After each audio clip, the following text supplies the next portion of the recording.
You have a favorite Canadian music artist? Oh, I don't know.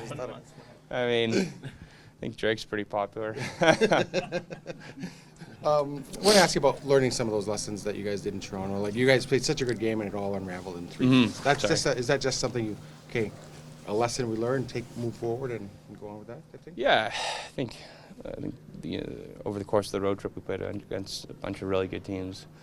In Boston, obviously, we were down there and we were able to find a way to win that game. And then in Toronto, we're up and we have control of the game. And thought we played a really strong first. And then, like you said, the game unraveled within, I think, 7 minutes or whatever it was. And I think going forward, you're going to play only good teams in the playoffs and teams like Toronto who have that kind of firepower. And you got to be able to, learn how to stop momentum. And, good teams will make plays. You're going to get one or two, but you got to be able to find a way to stop the bleeding and to find your game again, especially in a building that's excited about the game. Obviously, it hasn't always gone perfect wire to wire, but would you say your team's doing a better job of sort of recognizing big moments and bringing your best game for those moments, whether it's like the Boston game, top end opponents, those sorts of things? You feel like you're grabbing your game? Yeah, I think so. I think and every game's a big moment for us now down the stretch, but obviously those more marquee matchups are ones that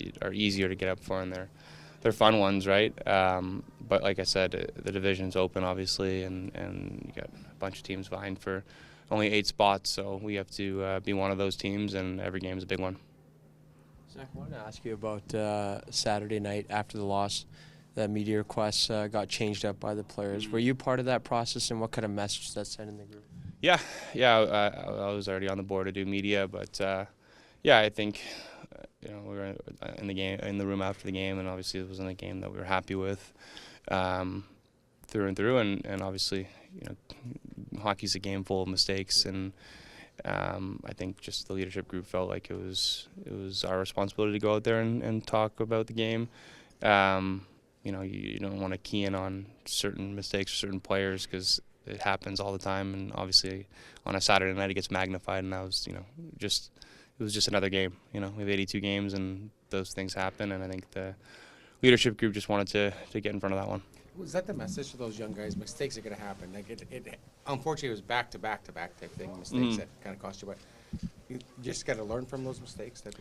Learning process, yeah. I think the more you play in the league, the more you're still going to make mistakes. Everybody makes mistakes, but you can manage the game better, I guess. And I think over the course of 82, when you're a young player in the league, you're learning every game, and I think better to make those mistakes now in game 67 or 68 than it is in the playoffs. So I think just a huge learning lesson for not just our young guys, but the entire team, of just the importance of grabbing a hold of momentum and stopping momentum when another team gets it. Because throughout the year we've been in the opposite situation where we've been down and then we score in a flurry and the game changes, right? So I think it was just a good learning lesson. Zach, just looking for a little bit of perspective here. I know you weren't on the team a couple years ago when Connor had 105 and 56, but you sure saw him enough that year.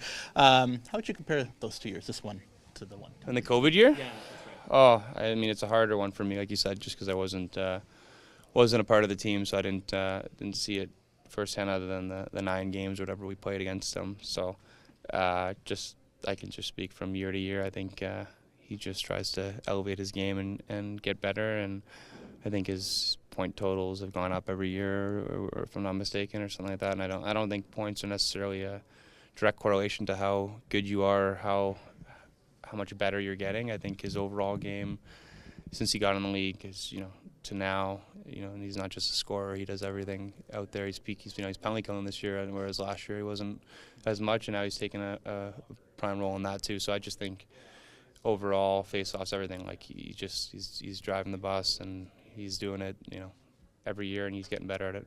Do you think it makes it even more impressive that he's doing it against the whole league this year rather than 6 teams over and over?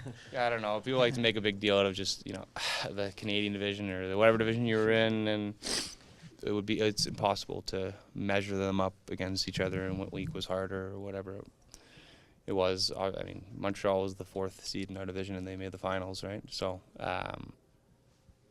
no, it's hockey. You're playing against great players. We've got a cap world, so everybody's equal, right? So